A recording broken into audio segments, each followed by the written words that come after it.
Sherlock Holmes, Silver Blaze. I am afraid, Watson, that I will have to leave London, said Holmes, as we were sitting together having breakfast one morning. Where do you want to go? To Dartmoor, to King's Pyland. I was not surprised. In fact, I had expected Holmes to get mixed up with this strange case a long time ago. Can I come with you? I asked. My dear Watson, I would be really happy if you came with me. An hour or so later we were sitting on the train which was going to Exeter. This is a very interesting case. On Tuesday evening I received messages from Colonel Ross and Inspector Gregory. Colonel Ross owns the horse, and Inspector Gregory is the policeman who is looking after the case. They asked me for help. Tuesday evening? Is this Thursday morning now? Why didn't you go there yesterday? Because I made a mistake, my dear Watson. I thought that the horse would appear. But when another morning came and nothing happened, I decided to take action. But I was thinking a lot yesterday. So you have an idea? Not really. But I got the hold of all the basic facts of the case. I will tell them to you now, because nothing helps as much as telling them to another person. I relaxed in my seat and Holmes went through all the facts that were known and published in the newspapers. Silver Blaze belongs to Colonel Ross. He has been the favorite for the Wessex Cup. People believe him and bet on him a lot, because he has never lost. So a lot of money is on him. It is clear that there are many people who would be happy if he didn't run next Tuesday. Of course, they know all this at King's Pyland and they did everything to protect the favorite.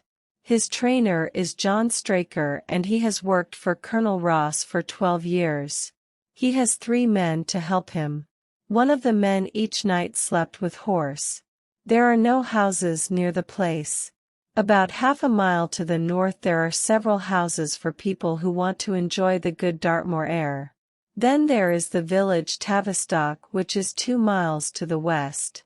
And also about 2 miles away there is quite a big training place called Mapleton, which belongs to Lord Backwater and is run by Silas Brown. Around the place there are only a few gypsies who travel around this wild country.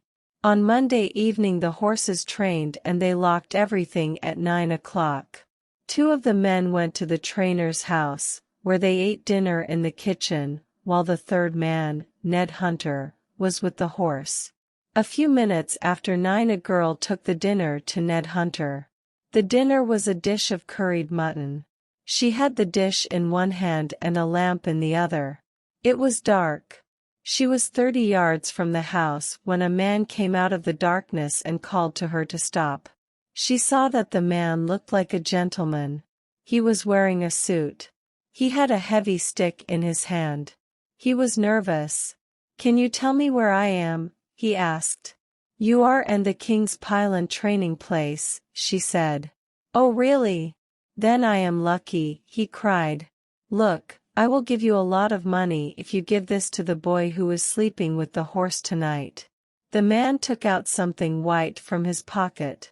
The girl was scared and ran past him to the window through which they passed the meal. It was open and Ned was waiting for her. She was telling him what happened when the stranger came there again. "Good evening," he said, and looked through the window. "I want to have a word with you." The girl said that as he spoke she saw a corner of a little paper in his closed hand. "What do you want?" Ned asked. "I will give you some money for a little information. You will have 2 horses in the Wessex Cup, Silver Blaze and Bayard. Is it true that Bayard is quicker than Silver Blaze?" Ned got angry, took a dog and ran out. But when he got out the man wasn't there. "Wait a minute," I said. "Did the man, when he ran out, lock the door behind him?" "Excellent, Watson," said Holmes. "I asked the inspector about this and he told me that the boy locked the door before he left and that the window is too small for anyone to get through." Hunter then told the trainer Mr. Straker about it. Mr. Straker was nervous after that. Mrs. Straker woke up at 1 in the morning and found that her husband was getting dressed. She asked him to stay at home, because it was raining outside, but he took his coat and left the house. When Mrs. Straker woke up in the morning, she found out that her husband had not returned yet. She called the girl and they went out. The door of the place where the horse was open. Hunter was sleeping and no one could wake him up. And the horse was gone and so was the trainer. No one heard anything during the night. Hunter was under some drug. Everyone was looking for the horse and the trainer. About 1/4 of a mile from the house John Straker's coat was a tree. A bit farther they found the dead body of the trainer. His head was broken by something heavy. His leg was cut too. He probably fought with his murderer, because in his hand he held a small knife on which there was a lot of blood. And in his left hand he held a scarf which the girl saw on the stranger who she had met when she was carrying the dinner. When Hunter woke he recognized the scarf too. On the wet ground there were the horse's traces. The horse went away from this place, but even though a lot of money was offered, no one has found it yet. Finally, an analysis has shown that there was opium in his dinner. Those are the main facts. Now let's have a look at what the police have done. They quickly found the stranger. His name is Fitzroy Simpson. He earned a lot of money by betting and we know that he put £5,000 against the favorite. When he was arrested he said that he had come to Dartmoor to get some information about Silver Blaze. But he said that he didn't do anything else. When he saw his scarf he got nervous and couldn't explain how it got to the murdered man. His wet clothes prove that he was out in the rain the night before and the stick could be the thing which killed the trainer. But he was not hurt, so Straker didn't cut him with the knife. Now, Watson, if you can give me any help I will be happy. It is possible, I suggested, that Straker hurt himself with the knife. Yes, you are right. In that case the main point in favor of the stranger disappears, said Holmes. He could put the opium into the meal, get a key, open the door and take the horse. But when he was out with the horse the trainer surprised him. There was a fight and Mr. Simpson killed the trainer with his stick, I suggested. You might be right, Holmes said. But I think this explanation is very improbable. We will know more when we get to the place. When we came to Tavistock it was evening. At the station there were 2 men waiting for us. One of them was Colonel Ross and the other one was Inspector Gregory. Is there anything new? Holmes asked. I'm sorry to say that we have no new information, said the inspector. There is a carriage outside the station that will take us to the place of crime. While we were in the carriage Inspector Gregory told us his explanation. Surprisingly it was very similar to the one I created on the train. It doesn't look very good for Fitzroy Simpson, and I believe that he did it, finished Gregory. And what about Straker's knife? We are quite sure that he hurt himself with his knife. And what does Simpson say about the paper which he wanted the girl to give to the boy? Holmes asked. He says that it was a £10 note. And what about the scarf? He admits that it is his. But he says that he lost it. But there is something new, the inspector said. We have found that a party of gypsies was on Monday quite close to the place where the murder happened. But on Tuesday they were gone. He might have paid the gypsies to take the horse away, the inspector said. It is possible. But I understand that there is another place for horses quite close, Holmes said. Yes, and we think it might be important too. The horse they train in there is the second favorite. But there is nothing that would connect Simpson and this place. Nothing at all? Holmes asked. No, nothing. The conversation stopped. Holmes made himself comfortable in the carriage and seemed to be thinking about something hard. A few minutes later we stopped near to a nice house. We all got out of the carriage except for Holmes. I touched his arm and he stood up quickly. Excuse me, he said and turned to Colonel Ross, who looked at him in surprise. I was daydreaming. His eyes were shining and I knew that he had an idea. You will probably want to go to the scene of crime, Mr. Holmes? Gregory said. Not yet. First, I would like to check some details here. I suppose that you made a list of the things that the murdered man had in his pockets at the time of his death? Yes, in fact you can see all the things for yourself. They are in the sitting room. Do you want to see them? I would be very happy.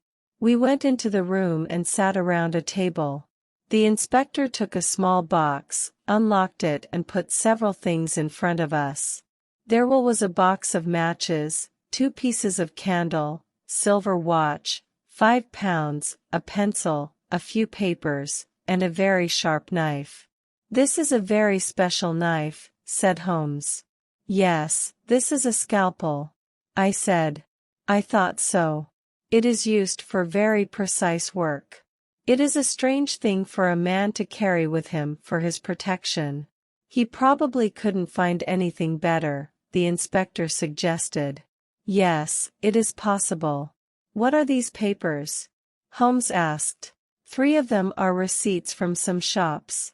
One of them is a letter from Colonel Ross. Another one is a bill from a clothes shop for £37. Madame Lesurier sent it to William Derbyshire to pay it. Mrs. Straker told us that Derbyshire was her husband's friend and sometimes his letters were sent here. This woman likes expensive things, said Holmes. £37 is quite a lot for one dress. It appears that there is nothing more to learn, so we may now go to the scene of the crime. As we went out there was a woman waiting for us. It was Mrs. Straker. Have you found the murderer? She asked. No, Mrs. Straker. But Mr. Holmes here has come from London to help us. Haven't I met you in Plymouth at the garden party some little time ago, Mrs. Straker? Holmes asked. No, sir, you are mistaken. Really? I could have sworn that I saw you in a wonderful red dress. I never had such a dress, sir, the lady answered. So I must have mistaken you for someone else, Holmes said, and we went out to the place where the body had been found. There was no wind that night, was there? Holmes broke the silence. No, but it was raining heavily. It means that the coat was not blown against the tree. Someone hanged it there. Yes, it was on one of the branches. Interesting, I can see that the ground has been stepped on a lot. There have been many people here since Monday night. No, we didn't let anyone come to the place. Excellent. In this bag I have the boots which Straker wore, one of Fitzroy Simpson's shoes, and the horseshoe of Silver Blaze, the inspector said proudly. Inspector, you surprise me. Holmes took the bag and checked the place carefully. Hey, what's this? There was a half-burnt match which was so dirty that at first it looked like a piece of wood. I can't understand how come we didn't see it, the inspector said angrily. It was in the mud. I only saw it because I was looking for it. What? You expected to find it? Yes. Holmes took the boots out of the bag and compared them with the traces in the mud. Then he looked around. There are no more tracks, the inspector said. We have checked the ground very carefully for 100 yards in each direction. Really? I believe that you did a great job. But I would like to take a little walk around here before it gets too dark. Colonel Ross was a bit angry.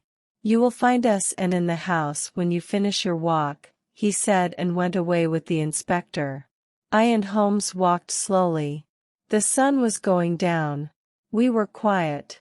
Let's forget the question who killed Straker for the moment and let's find out what has happened to the horse. Let's suppose that the horse ran away during or after the murder. Where would he go? Horses are quite clever animals, so I suppose that he would either return to King's Pyland or ran to the other place. I don't think that the gypsies stole him because there would be no chance that they could sell such a horse. Where is he then?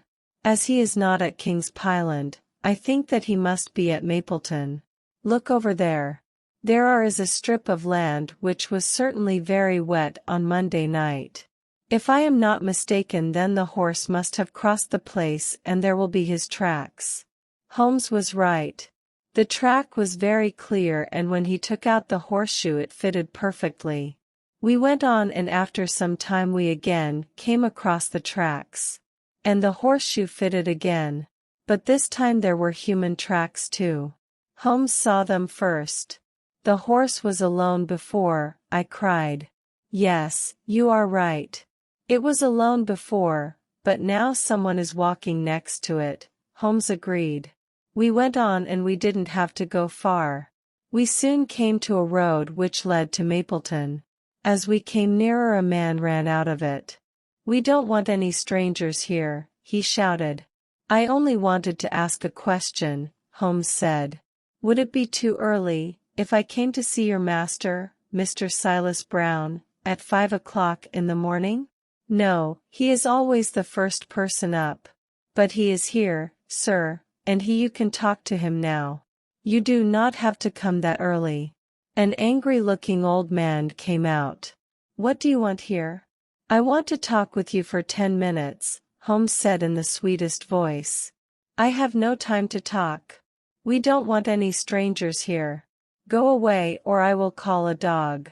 Holmes came nearer to the man and said something in his ear. The man shook and looked shocked. "It's a lie," he shouted. "Very well.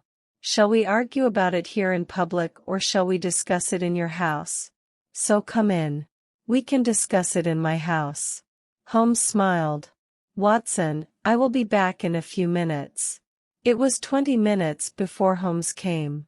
Behind him was Silas Brown, whose face was white and scared. He looked like a dog with its master. "I will do everything as you told me. There must be no mistake," Holmes said. "I tell you, there will be no mistake." Mr. Brown looked really scared. He offered Holmes his hand to shake, but Holmes just ignored it and we went away. "Has he got the horse?" I asked when we were quite far from the place. "He tried to lie, but I described so exactly what he did that night, that he is sure that I saw him," Holmes said. "But the police searched this place?" "Ah, he knows how to change a horse. Aren't you afraid to leave the horse in his place? He can hurt it." "Oh no, he will do nothing to it because he knows that his only hope is to produce the horse safe. And now we have to find out who killed Mr. Straker. And now you'll do only that, won't you?" "Not really. We will both go to London by the night train." I was shocked. But I couldn't get anything more out of Holmes until we were back in the trainer's house. "My friend and I will return to London by night express," Holmes said. "It was wonderful to be here. The air is so fresh." The inspector opened his eyes widely and Colonel Ross was angry. "So you cannot arrest the murderer of Straker, can you?" he asked. "Yes, there are some difficulties," Holmes said. "But I believe that your horse will start on Tuesday. Have your jockey ready. Could I have a photograph of Mr. Straker?" The inspector took one from his pocket and gave it to Holmes. "Thank you very much. And now, could you please wait here for a moment? I have to ask the girl a question." "I must say that I expected more from Mr. Holmes," said Colonel Ross as soon as my friend left the room. "At least you know that your horse will run," I said. "Yes, he told me so," the colonel said, "but I would prefer to have the horse." Holmes returned to the room. "Now we can go to London." As we got into the carriage, Holmes suddenly stopped and asked one of the men a question. "You have a few sheep here. Who looks after them?" "I do." "Have you noticed anything strange about them recently?" "Well, nothing important. But 3 of them have started to walk strangely." I could see that Holmes was extremely happy.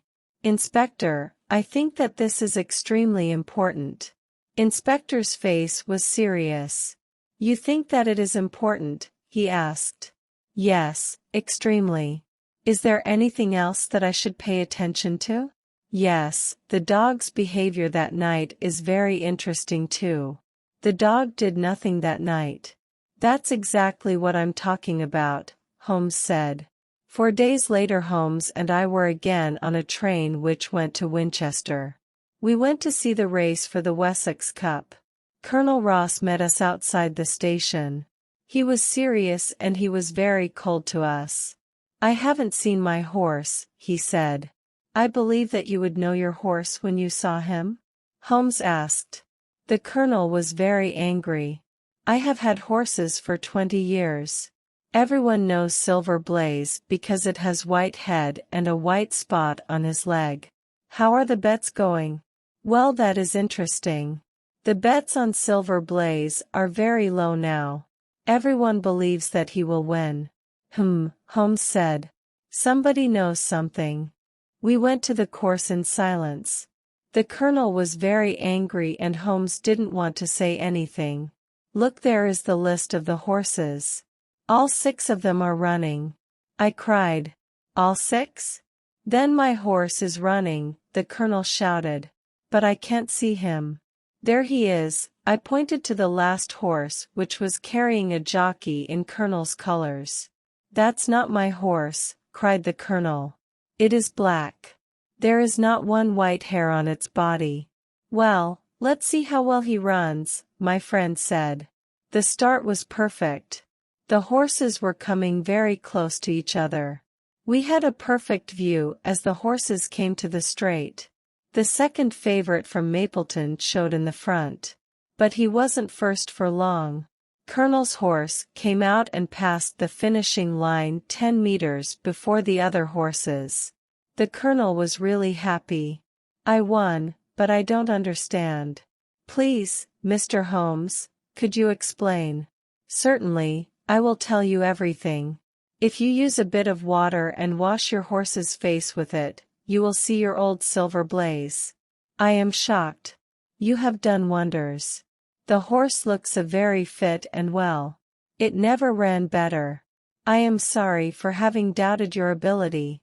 But do you know who killed John Straker? Yes, I do. He is here next to me at the moment. The colonel got angry. This is a bad joke. Sherlock Holmes laughed.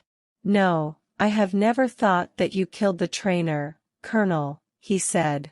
The real murderer is standing behind you, Holmes said and put his hand on the horse.